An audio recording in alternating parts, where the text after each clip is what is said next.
Commander Alan West wiped sweat from his forehead. His blue uniform felt too tight as he stood in the huge round room of the Galactic Council. Aliens from 300 planets stared down at him.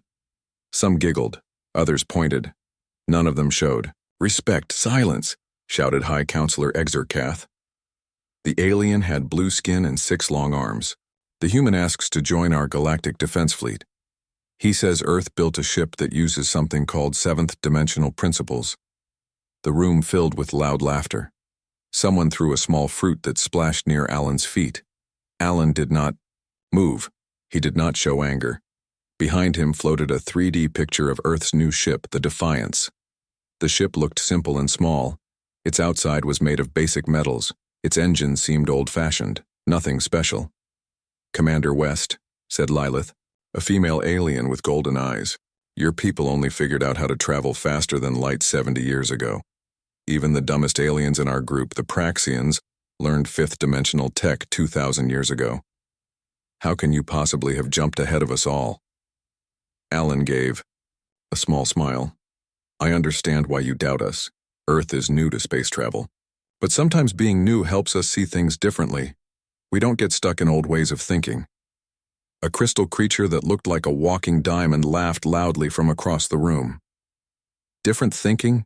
Your people were still making tools from animal bones while my ancestors built structures around entire stars." Alan's eye twitched, but he kept his face calm. He had expected this reaction. It was all part of the plan. More aliens joined in the mockery. One with 3 eyes made rude noises. Another that looked like a giant caterpillar waved its many legs in what must have been a rude gesture. "Show us this magical technology then," demanded Exurikath. "Prove that humans have somehow jumped ahead of races with millions of years of science." "I'm afraid I can't do that," Alan said carefully. "The working parts are sensitive. But I've brought complete plans that your scientists can study."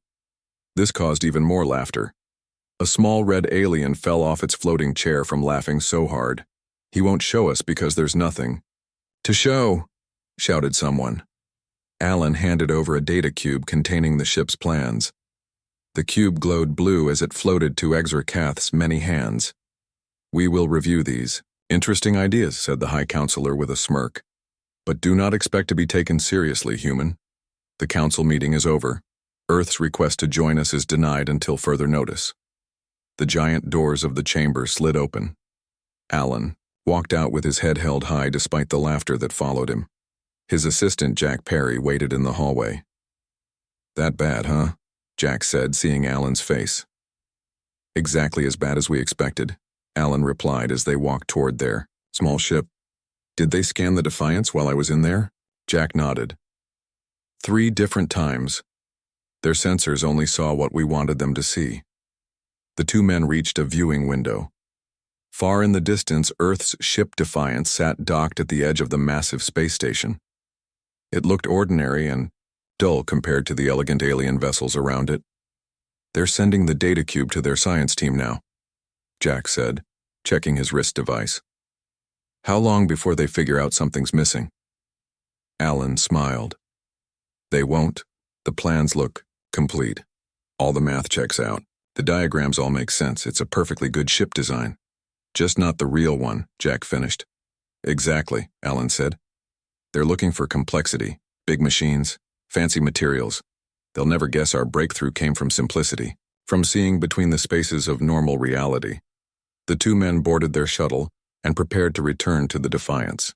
As they cleared the docking area, Alan looked back at the council station, a massive structure of gleaming metal and crystal. These aliens had built wonders across the galaxy. Their technology seemed like magic to most humans. But none of them had seen what Dr. Kelly saw in her lab on Earth 5 years ago. None of them had witnessed reality fold in on itself, revealing doorways to places that shouldn't exist. "Do you think it was the right call?" Jack asked as they approached the Defiance. "Keeping the truth from them? They might have helped improve the tech." Alan shook his head.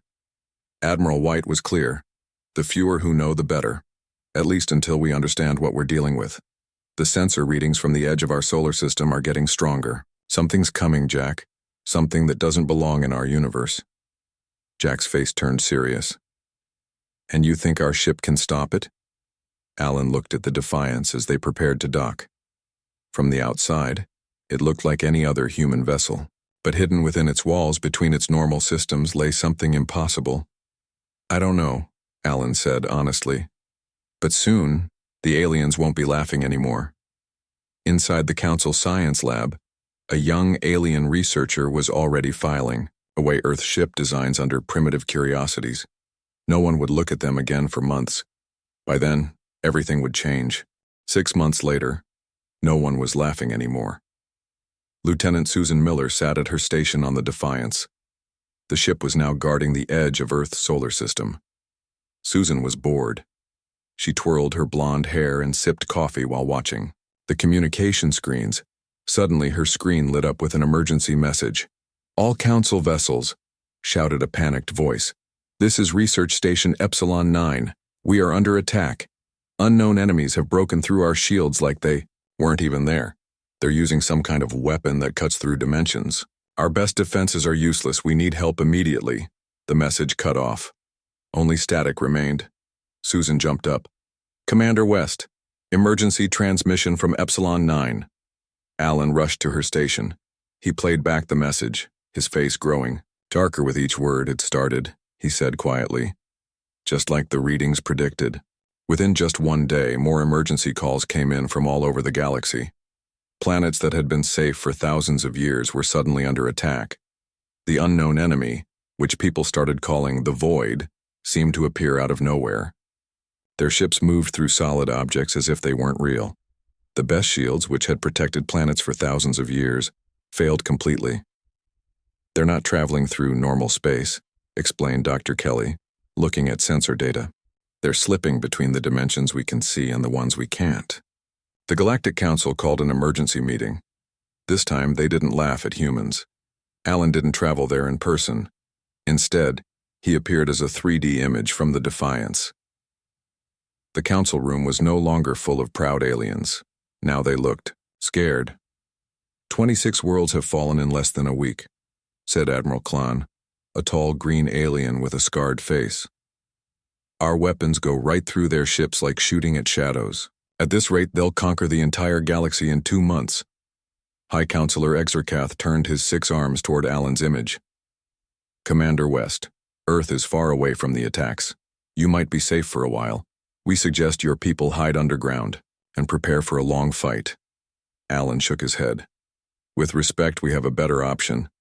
The Defiance was built exactly for this kind of enemy." Admiral Klon laughed, but it wasn't a happy sound. "Your little toy ship? What could it possibly do against an enemy that walks through walls? The plans we showed you were not complete," Alan said, interrupting the Admiral. "Earth has been getting ready for this for 20 years. We detected strange energy readings back then and knew something was coming. The Defiance doesn't just work in the 7th dimension, it can control it." The council room went completely silent. Jack Perry stood next to Alan on the Defiance bridge, watching the holographic meeting. "You think they believe us now?" Jack whispered. "They don't have a choice," Alan replied. "Show them the real ship specs, Dr. Kelly." Dr. Patricia Kelly, a serious woman with short gray hair, pressed some buttons on her control panel. New 3D images appeared in the council room. These showed the true Defiance. Not the simple ship they had seen before, but something much stranger. Between the normal parts of the ship were spaces that seemed to bend in impossible ways. Parts that didn't connect in normal space somehow, linked through hidden dimensions. The engine wasn't just a normal engine, it was a device that pinched the fabric of reality itself.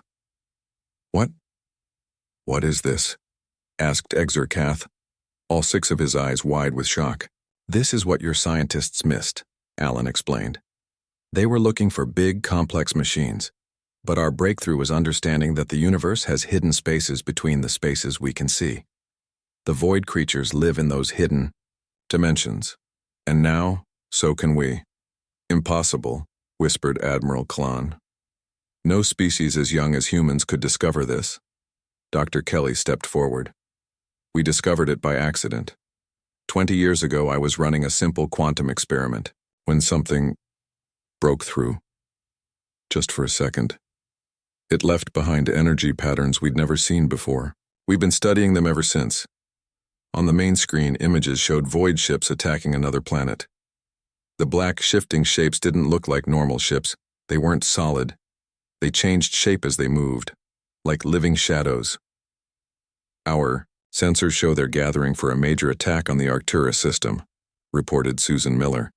5,000 civilian ships are trying to evacuate, but they won't make it in time. How quickly can the Defiance get there?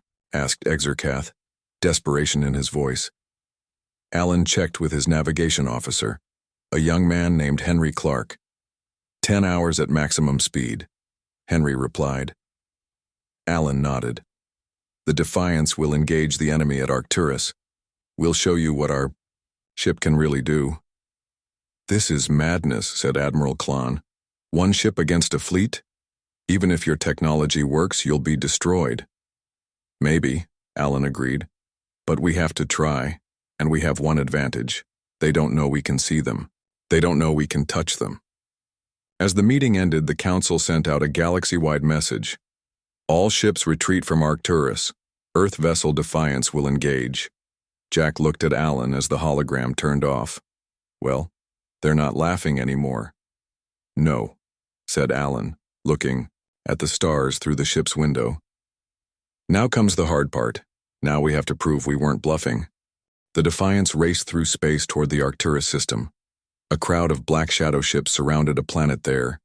The planet's cities were already burning. Commander Alan West looked at his crew on the bridge.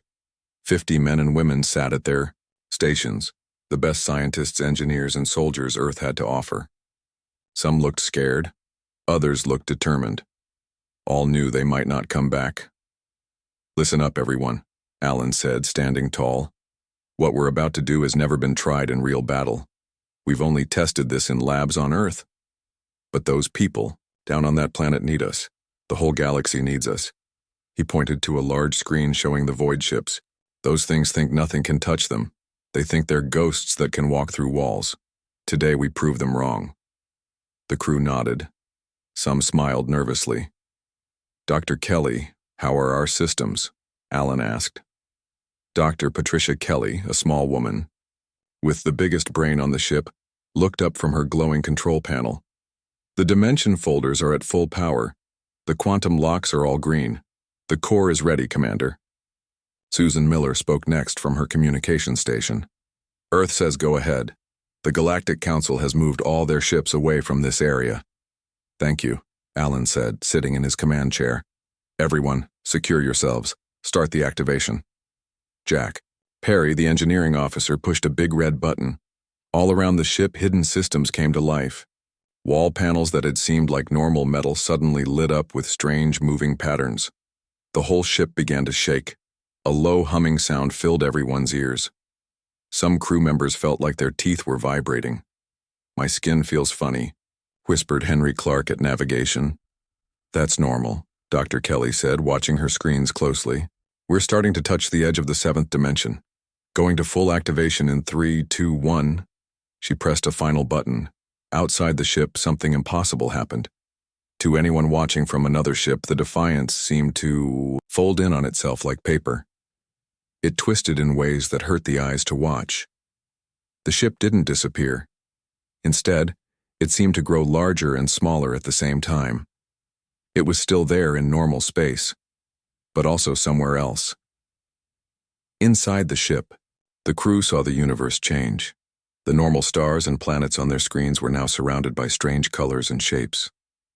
Reality looked different, like they could see not just what was there, but what could be there. And most importantly, they could see the enemy clearly now.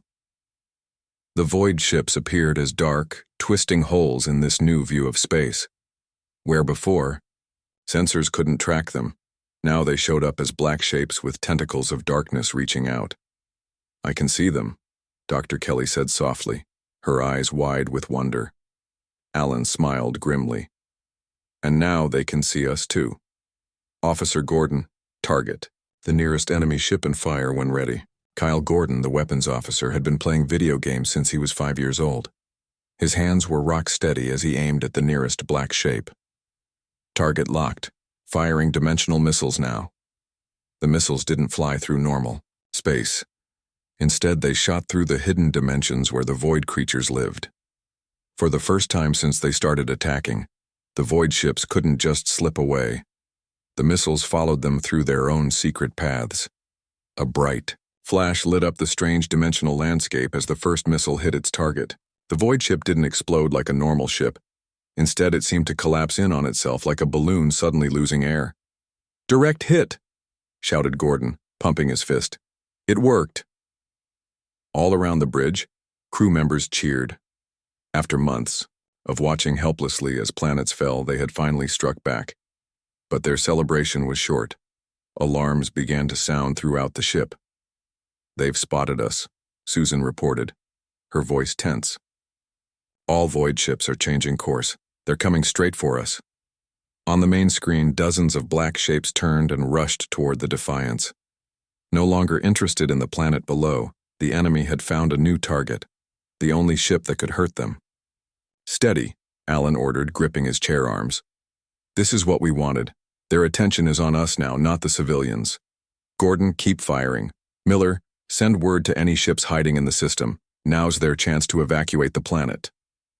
"What? About us?" Jack asked quietly beside him. Alan looked at the approaching swarm of darkness. "We fight, and we show them that humans aren't as weak as they thought." News of the Defiance's success spread fast through the remaining working communication systems.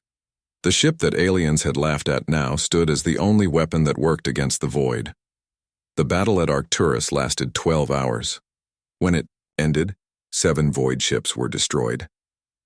The Defiance limped away, damaged but still working. Most importantly, thousands of people escaped from the planet below, while the void ships were busy fighting the human vessel. 2 days later, Commander, Alan West spoke to not just Earth leaders but the entire Galactic Council. His face was tired. A cut above his eye was still healing. "We proved the void ships can be fought," Alan explained. "Our 7D technology lets us touch them in their own dimension." High Counselor Xer Kath, who once mocked humans, now looked at Alan with respect. "Can you share this technology with our fleets?" Dr. Kelly shook her head. "Not easily. We spent 20 years building the Defiance. The materials and design can't be copied quickly." "But," Alan added, seeing the aliens' faces fall, "we have a new plan. The Defiance can create what we call 7D bubbles, special fields where normal ships can operate in the same dimension as the void. Inside these bubbles, your weapons will work against them." The council room buzzed with excitement. "How big can these bubbles be?" asked Admiral Klon. Dr. Kelly consulted her datapad. "About 5 miles across, enough to cover a small group of ships." "Or a city," added Alan. "We can protect key places while your evacuation ships get people to safety." The plan was put into action right away. What remained of the once proud galactic fleet gathered. Where before they had run from the void, now they prepared to fight. The Defiance would create dimensional bubbles, and inside these protected spaces, the alien ships could fire on the enemy. For the first time, planets could be defended. Void ships were destroyed. Conquered worlds were taken back one by one. Between battles, Susan Miller found Alan in the ship's small dining room.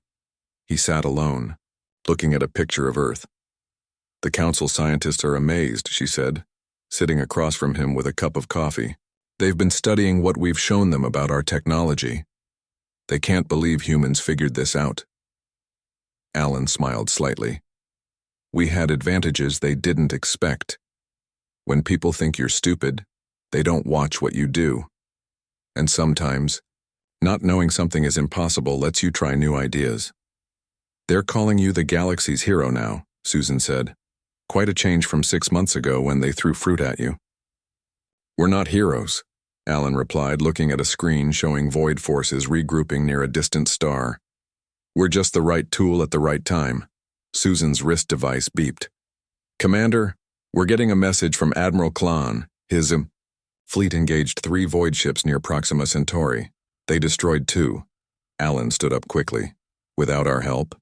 "Yes. They studied how our weapons work and made some changes to their own. They're learning. For the first time in weeks, Alan felt real hope. Maybe the galaxy could survive this after all, but the war was far from over. The void seemed endless. As soon as ships were destroyed, more appeared from nowhere. During a meeting with his top officers, Dr. Kelly showed them new sensor readings. The void ships aren't just random attackers, she explained. They're an organized invasion, and we've found where they're coming from. She pointed to a spot on the star map. There's a tear in space here near where the first attack happened. It's a doorway from their dimension to ours, and it's growing. Alan studied the readings. So closing that doorway would stop the invasion? In theory, yes, Dr. Kelly said. But we'd need enormous power to do it, more than the Defiance has. Jack, Perry spoke up. What if we got help? What if we combined our 7D technology with the power systems from the Council's biggest ships? Dr. Kelly's eyes widened. That might actually work. We'd need at least 3 of their dreadnoughts, and we'd have to modify their engines to channel power into our dimensional system. Could you do it? Alan asked. With help from their engineers. Yes. But it would take at least 2 weeks, and we'd have to get close to the tear, dangerously close. Alan nodded slowly. Set up a meeting with Admiral Klon. Tell him we need his 3 biggest ships. Later that day, as engineers from 5 different alien races swarmed over the Defiance making preparations, Susan found Alan on the observation deck, looking out at the stars. The Council is giving us everything we asked for, she said. Ships, equipment, their best people.